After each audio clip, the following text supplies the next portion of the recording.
ঘন কুয়াশার কারণে চোপড়া ব্লকের ওপর দিয়ে যাওয়া 31 নম্বর জাতীয় সড়কে 5 থেকে 6টি গাড়ি দুর্ঘটনার কবলে পড়ে। এর ফলে ওই জাতীয় সড়কে যান চলাচল ব্যাহত হয়। আর এতগুলি গাড়ি দুর্ঘটনার কবলে পড়লেও ভাগ্যক্রমে আহত হয়েছেন দুজন গাড়ি চালক।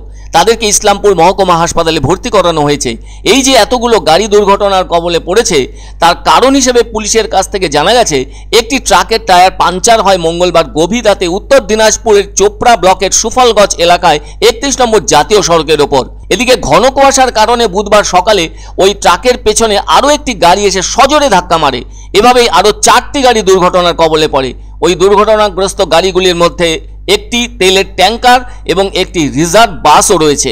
তবে পুলিশের অভিমত, একটুর জন্য বড়সড় দুর্ঘটনার কবল থেকে রক্ষা পেয়েছে সবকটি গাড়ি, এমনটাই অভিমত স্থানীয়দেরও। তবে এতগুলো গাড়ি দুর্ঘটনার খবর পেয়ে ঘটনাস্থলে এসে পৌঁছায় চোপড়া থানার পুলিশ। স্থানীয়দের সহযোগিতা নিয়ে পুলিশ প্রশাসন 3 ঘন্টার চেষ্টায় রাস্তা সচল করার কাজে সফল হয়।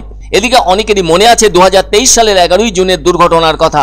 কলকাতার নিউ টাউনের পাঁচমাথার মোড়ে ঘটেছিল মারাত্মক গাড়ি দুর্ঘটনা। তবে সেটা ছিল একরকম রেষারেষির ফল, যে কারণে ওই রকম বড় মাপের দুর্ঘটনা ঘটেছিল।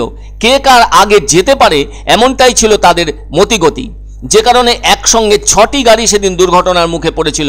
খবর পেয়ে মুহূর্তে সেখানে পৌঁছে গিয়েছিল ইকো পার্ক থানা ও নিউ টাউন থানার পুলিশ। পুলিশ অবশ্য দুর্ঘটনাগ্রস্ত গাড়িগুলির মধ্যে থেকে 4 জনকে আটক করেছিল।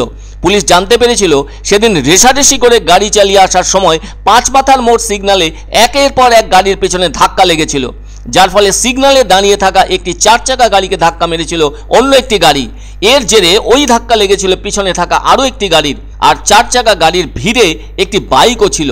যথেষ্ট খারাপভাবে আহত হয়েছিলেন সেদিন ওই বাইক আরোহী সহ আরও 3 জন। আহত বাইক আরোহীকে চিনার পার্কের কাছে থাকা একটি বেসরকারি হাসপাতালে নিয়ে যাওয়া হয়েছিল ওই দিন। সেদিনও প্রত্যক্ষদর্শীদের দাবি অনুযায়ী জানা গিয়েছিল, নিউ টাউন বিশ্ব বাংলা গেটের দিক থেকে চিনার পার্কের দিকে যেতে একটি পণ্যবাহী গাড়ি মিনি রোড সিগন্যালে দাঁড়িয়েছিল।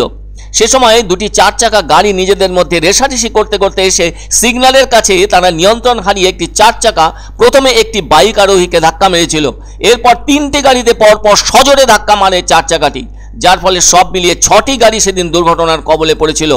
আবার ঘন কুয়াশার জেরে গত 27শে ডিসেম্বর গাড়ির আলো জ্বালানো থাকলেও একের পর এক গাড়ি দুর্ঘটনার কবলে পড়েছিল লখনৌ আগ্রা এক্সপ্রেসওয়েতে, যার ফলে একজনের জীবনহানি ঘটলেও 24 জন আহত হয়েছিলেন বলে পুলিশ সূত্রে জানা গিয়েছিল। 11টার সময় এটা কালকে রাত্রে 12টা একটা বাস ঢেকেছিল, 2টা চাকায় ও দাঁড়াই ছিল। তারপরে একটা পিকআপ এসে পিছনে মেরে দিয়েছিল। তার আধা ঘন্টা পরে একটা টাটা এসি আমার পিছনে মেরে দিল। তার কিছুক্ষণ পরেই অসুবিধা টাটা এসি ওটাও মেরে দিল ওর পিছনে। আবার হ্যাঁ, এখানকার লোকই সবাই বললো ওয়েল ট্যাঙ্কারটা পিছাচ্ছিল, ছিল একটা বাসটা আসছিল, বাসটা আবার ওয়েল ট্যাঙ্কার পিছনে মেরে দিয়েছে। সব কুয়াশার জন্য হয়েছে। তো কুয়াশার কারণে একটা গাড়ি টায়ার পাংচার হয়ে যায়, টায়ার বাস্ট হয়ে যায়। তারপর সেই গাড়িটি রোডের মাঝখানে দাঁড়িয়ে পড়ে। পরপর করে পিছনে যতগুলো গাড়ি ছিল তারা বুঝতে না পেরে এই দুর্ঘটনা ঘটে।